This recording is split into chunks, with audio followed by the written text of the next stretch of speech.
Agora vamos até o Rio de Janeiro para ouvirmos a opinião, então, de Fernando Molica sobre essa possibilidade de federação envolvendo o PSDB, envolvendo o MDB.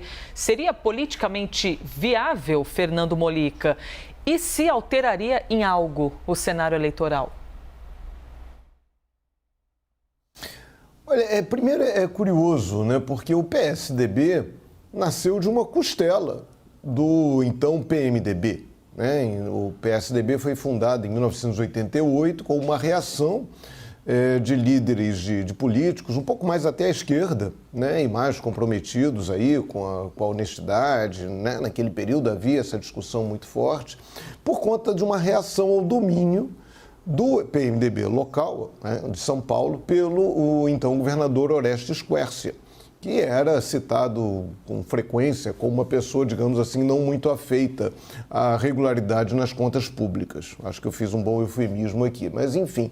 Aí um grupo, né, do MDB de São Paulo, Fernando Henrique Cardoso, Mário Covas, Franco Montoro, Zé Serra, então eles fundam o PSDB, que sai do MDB com esse compromisso, né? O PSDB acabaria se tornando aí, ao longo dos anos, o partido, juntamente com o PT, os dois partidos mais importantes nascidos aí do processo de abertura democrática. Não à toa elegeram o presidente da República e tiveram muito poder.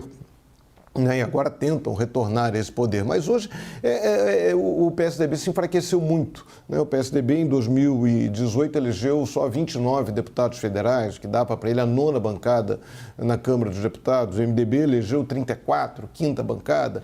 Então tentam aí fazer um arranjo, que é mais um arranjo. E esse é um arranjo que mais uma vez prova, a dificuldade, e eu diria até mesmo uma certa falência do quadro partidário brasileiro. Porque quando a gente pega o MDB, né, o antigo MDB, criado ali na ditadura como partido de oposição, uma oposição consentida, que reuniu muita gente boa nesse processo, teve um papel importantíssimo na luta contra a ditadura, e também reuniu gente que não era tão boa assim, né?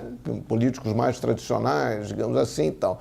E o MDB sempre foi essa coisa meio confusa, essa coisa meio amorfa, né? Muito regional. Você fazia um acordo com o MDB nacional, mas aí o Rio Grande do Sul era diferente, não pegava. Aqui no Rio de Janeiro era diferente, que tinha a máquina do então governador Chagas Freitas, criou-se até uma palavra, né? O chaguismo, que tinha uma lógica ali de muito do toma lá da cá, favorável. Então o MDB sempre foi visto como uma espécie de sintoma do atraso da política partidária brasileira, que é aquele partido sem ideologia que vai se adaptando em troca ali de vantagens, de cargos e tal. Era sempre isso, eu sempre achei isso, eu sempre brincava, o MDB era isso.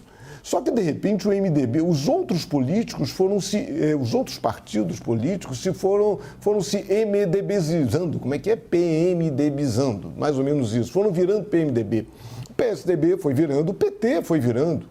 O PT, quando nasce, tinha um compromisso com aquela história da honestidade, dos negócios públicos. O Brizola chamava o PT de UDN, de macacão e de tamanco, né? Porque o discurso do antigo UDN era muito a questão da moralidade pública. O Lacerda, o PT era muito rígido nessa questão de cobrar honestidade, de cobrar isso. E depois, quando chega ao poder, fica mais, digamos, flexível em relação a esse troço. Vai virando também um pouco o MDB. E o PSDB também foi virando MDB. A gente tem os casos também aí de acusações de corrupção do Rodoanel em São Paulo. Todo mundo foi virando meio MDB. E, no fim das contas, nada mais natural do que o PSDB, ironicamente, voltar para os braços do MDB e vice-versa. Porque, enfim, uma espécie de volta às origens que pode acontecer aí com essa eventual federação entre os dois partidos. Elisa.